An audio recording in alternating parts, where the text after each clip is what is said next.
and social nosedive as a nation.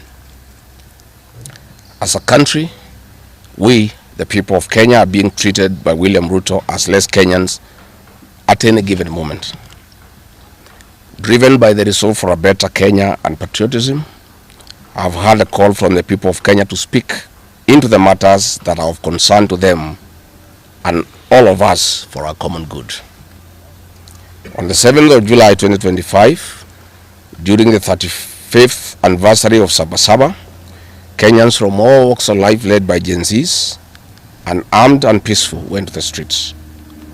This is not the first demonstration that has happened in Kenya this year, where lives have been lost and property destroyed.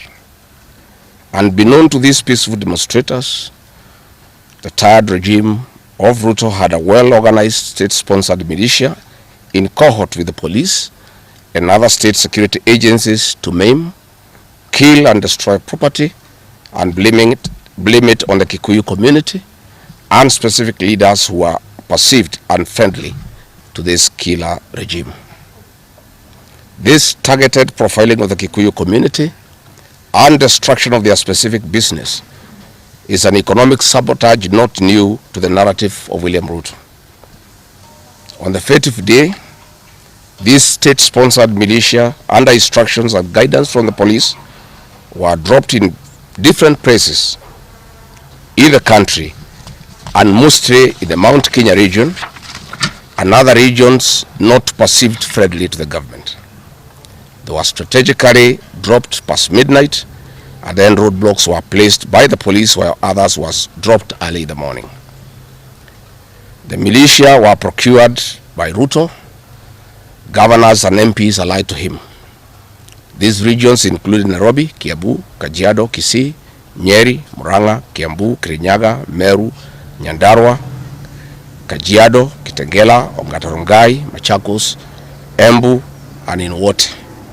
They had clear instructions to loot and destroy specific properties under police supervision. A killer squad of 101 that works under the Director General of the National Intelligence Service, Nuruddin Haji, was armed with assault rifles and drove in a convoy of unmarked Subarus, shooting and killing innocent protesters aimlessly in the streets and estates. This squad in Subarus, hooded and masked against court orders, are disguising themselves as DCI's officers, yet we know they are not. In fact, I would like to clarify that the National Intelligence Service has procured Subarus to give an impression that this killer gang is from the DCI. The truth of the matter is that this has nothing to do with the DCI. This is the National Intelligence Service, and this squad of 101 people was formed when I was still in government. Officers were recruited from the Administration Police Unit for special training by NIS on abductions, killings, and cover-up. And this is a squad that is killing the people of Kenya. The killings and the business destruction pattern point to William Ruto's ethnic profiling narrative, which he is a master with no rival. With a close coordination of PS Interior Imodamolo, this narrative was boosted online by state bloggers to spin a narrative. The Cabinet Secretary Kipchumba Murkomen's public to shoot to kill order, coupled with assurances to police officers that the government will not cooperate with the investigators in police conduct, has emboldened security forces. Police officers are now on record threatening citizens who are in their homes, boasting of their license to kill, acting with a confidence that can only come from the highest echelons of power. Mr. Murkomen's admission that these are not just instructions from him but orders from above removes any ambiguity about where responsibility lies. It will be recalled that in the run-up to the 2007 general election and its aftermath, the narrative of 41 against 1 was a masterpiece of William Ruto. The target was profiling Kikuyus against the rest of the country. To a large extent, he succeeded, and every Kenyan knows what happened, and it is also fresh in his mind of the ICC ordeal still hanging on the neck of William Ruto today. We remind William Ruto that his ICC cases are not yet over. They have been paused after witnesses disappeared. and what he is pretending over are crimes under the Rome Statute. It is clear history is repeating itself, and the architect William Ruto is back on the deck. He is hell-bent to finish his unfinished business with the people of Mount Kenya, destroy their businesses and make them black sheep of Kenya. Despite this horrible experience, the people of Mount Kenya voted William Ruto to a man in 2022 general elections against the advice of President Uhuru Kenyatta, whom Mr. Ruto had branded as a drunkard and a useless leader. Today, the people of Kenya, and especially the Mount Kenya region, feel sorry that they did not heed to the advice of Uhuru Kenyatta. These state-sponsored militia were key in touching of various parts of the country with ease of police assistance to prefer terrorism charges on specific people from the Mount Kenya region. So far, about 50 young people are in courts in trumped-up charges of terrorism in scenarios of state-managed crimes by the state. Again, this is a clear onslaught on the Kikuyu nation. A case in point, when a police station in Mawego in Homa Bay County was torched, the suspects for that particular crime have been charged with arson. But when a police station is alleged to have been torched in Kiambu, suspects from the Kikuyu nation are charged with terrorism charges. This is serious ethnic profiling.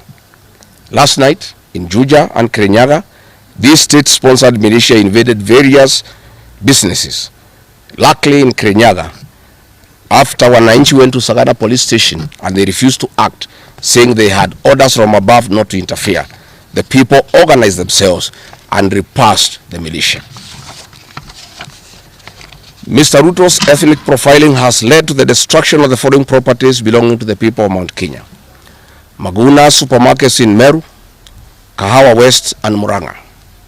Nice supermarkets, hotel and petrol station, and nice city in Mwea in Kirinyaga. County supermarkets in Kabati and Kirinyaga. Power Star supermarkets, Quick Mart supermarkets in Eastern Bypass, Shell and Totomin markets in Roiro, Chill Post Hotel in Gong, Boju Shop in Keserian, Homegrown Supermarket among others, and the Family Bank in Kahawa and Roiro. Notably, in Meru, these state-sponsored militia tried to attack Meru Dairy Processing Plant and were repulsed by workers. In Nyeri, they further tried to attack Wakulima Dairy in Mukurweini, and the attack failed. We urge our businesses to heighten security surveillance on their business premises and production lines, especially the KTDA, coffee factories, milk processing factories, among others. We take note that in Meru, on Sunday the 6th of July, at an event attended by CS Kipchumba Murkomen, the MP for Bori, Mugambire Dikire, indicated that a supermarket would be attacked the following day. As sure as December 25 is Christmas, and true to his word, Maguna supermarket was touched by the state-sponsored militia, which the MP was private to. Why hasn't Mugambire Dikire been arrested? How did he know that a supermarket would be attacked?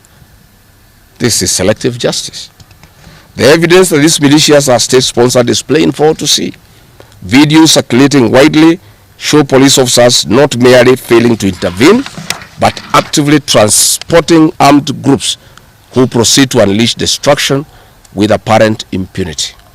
Uniformed officers have been seen standing guard as these groups rampage. They are in action and a stark contrast to strong statements being made by government. In Nyeri, journalists were attacked by these militias in the presence of the police. It is well documented. This is a clear indicator that Ruto is working with governors and MPs allied to him to destroy businesses owned by the Kikuyu, the Meru and the Embu, and blame it on people who don't support his administration. This is a tactic that was used by the colonialists with collaborators who searched earth policy and touched buildings and businesses and blamed it on the Mau Mau. This divide and rule tactic will not work, Mr. Ruto. We know that in Meru, they want to use this mayhem to blame Mithika Linturi. In Embu, they have already blamed Mkonji Gitonga. In Kitengela and Gong, they want to target Senator Seki and MP Onesmus Ngogoyo. In Nyeri, they are trying to haunt Honorable Kagusha. And in Kirinyaga, they are targeting Senator Murango. We want to remind President Ruto that it is not the Kikuyus who want him out of office. It is the entire people of Kenya. Kenyans are suffering equally across the country. That is why Kenyans have said, if you, Mr. William Ruto, believe that it is the Kikuyus who want you out, then all Kenyans are Kikuyus. I want to thank the people of Kenya for standing out against this tribal profiling of the Kikuyu. The people of Kenya yesterday did wonderful by saying that the Kikuyus should not be profiled. This morning, I have seen Ruto quivering and wailing in uncontrollable anger. Mr. Ruto, excessive anger is not a solution. I want, with a lot of humility, to advise you to stop being angry. That will not help. You need to know what you need to do because you have not been listening to the people of Kenya. The people of Kenya are more angry than you are. They are angry because you have overtaxed them. There is wanton corruption. There is abductions and extrajudicial killings. There is ethnic profiling and other ills that bedevil your administration. If you want to be calm, please abolish the housing levy and give dignity to the payslip. I have heard you saying that you cannot give jobs to the young people. Please restore the dignity of the payslip. Restore the capacity of the middle class. The middle class will give jobs to these young people. Stop killing and profiling the young people. Listen to them.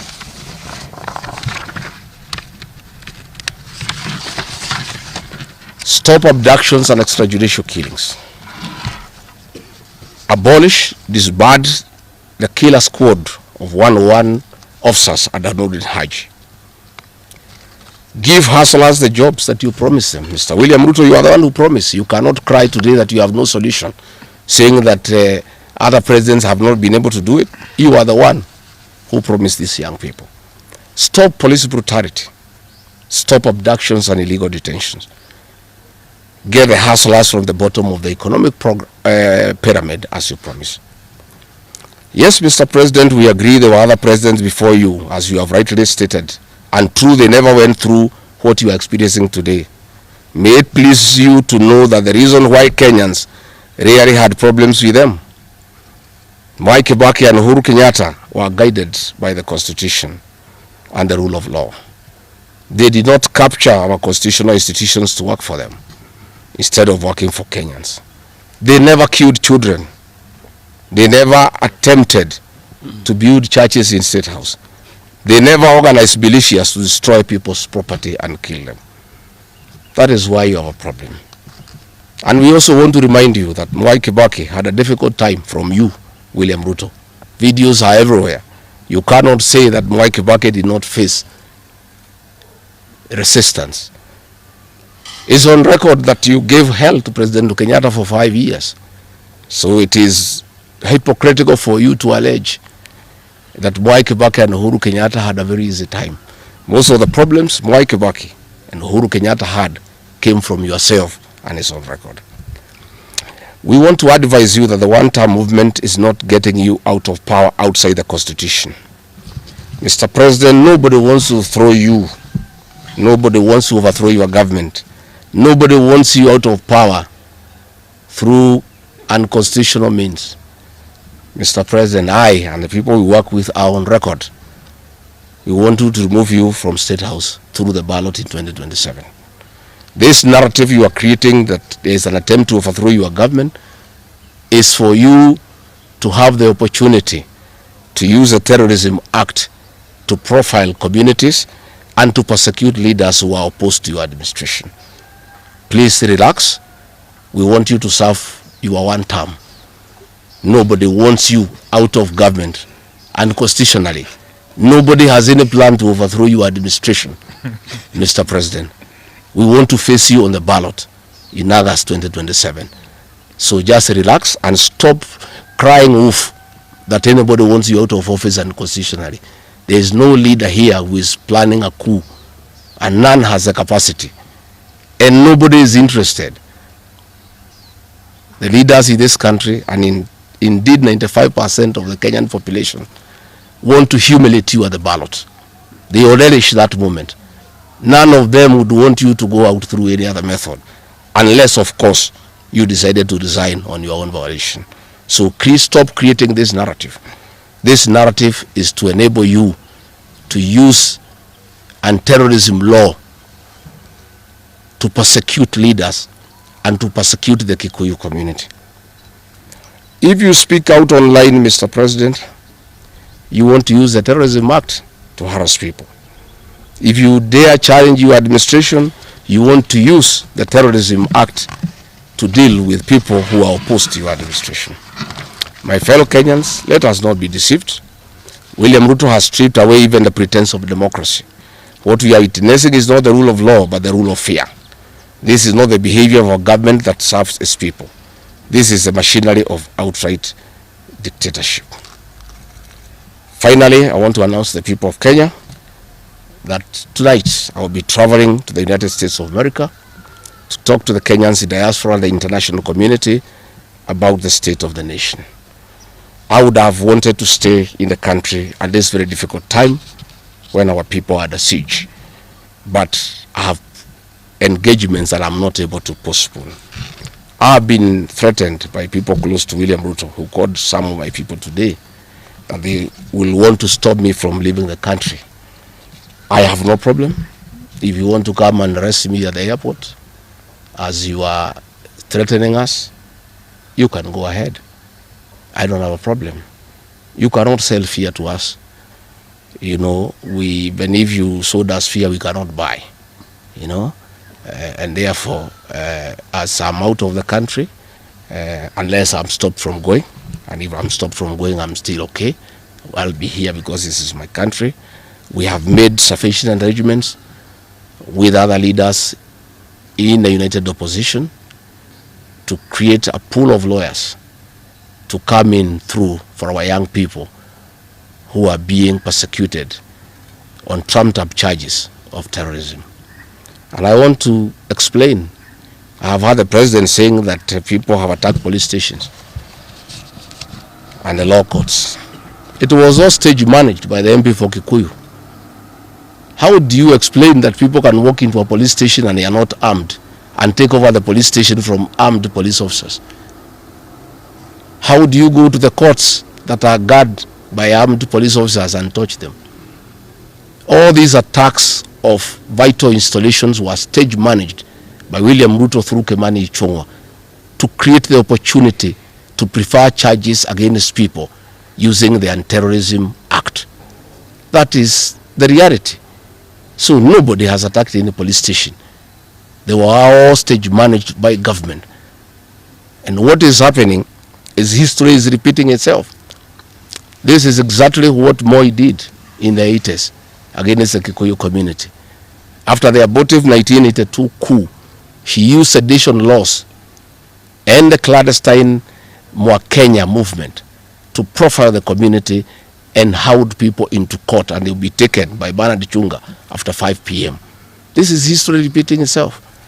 I want to ask our people to be calm, to be cautious, and to be strong. I want to appeal to our young people, the Gen Zs. Looking at the scenario of what is happening and what William Ruto has planned, I want to ask my children, my sons and daughters, to consider applying the next onslaught against the President William Ruto by getting IDs and registering as voters so that they can deal with William Ruto on the ballot. Because I fear for them. Anytime they go out to the streets, they are killed like chicken. I would like to preserve to us these children. We would like to live with them. We would like to see them grow. And when we look at the desperation of William Ruto and the brutal force he is using against these children and the use of state militias to attack them, I would like to plead with them to consider to join us, we in the opposition, by registering as voters. And in 2027, we'll be able to get rid of President William Ruto. William Ruto, finally, let me ask you a question. The Kikuyu nation, the Mount Kenya people, you call tribalists every day. These people you are waging war against, their businesses, are the same people who voted for you, even after what you did to them in 2007. They forgave you and considered you as a person they can elect as president. You have turned against the community. You are trying to mobilize other Kenyans to profile them and to fight them, but they have refused. These same people from Mount Kenya have the capacity to support somebody else. It must not be you.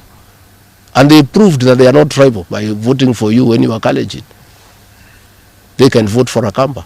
They can vote for a Kisi. They can vote for a Luya. They can vote for a Maasai. That sense of entitlement that you are having to the Mount Kenya vote is misplaced.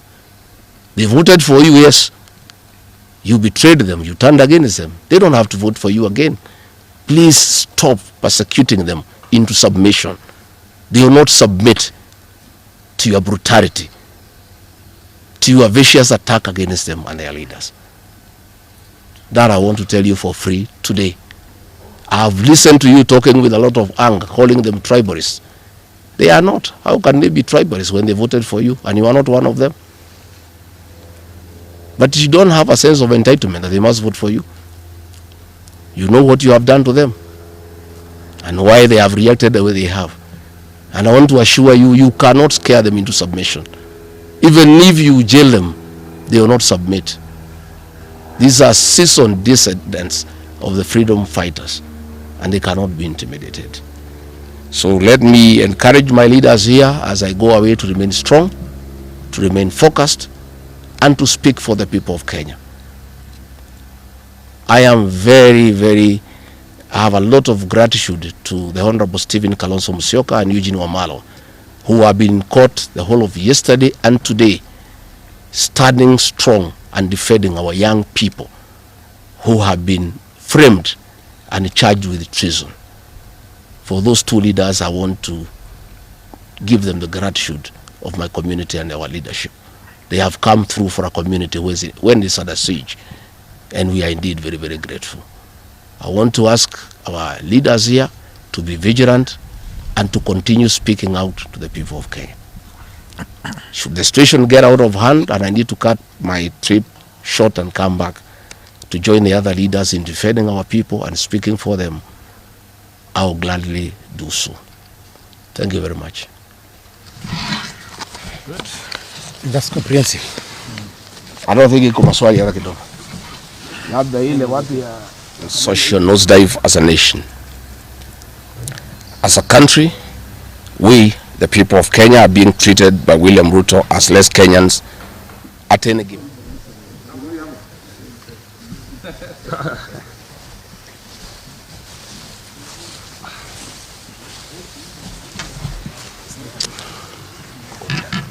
Thank you. Oh.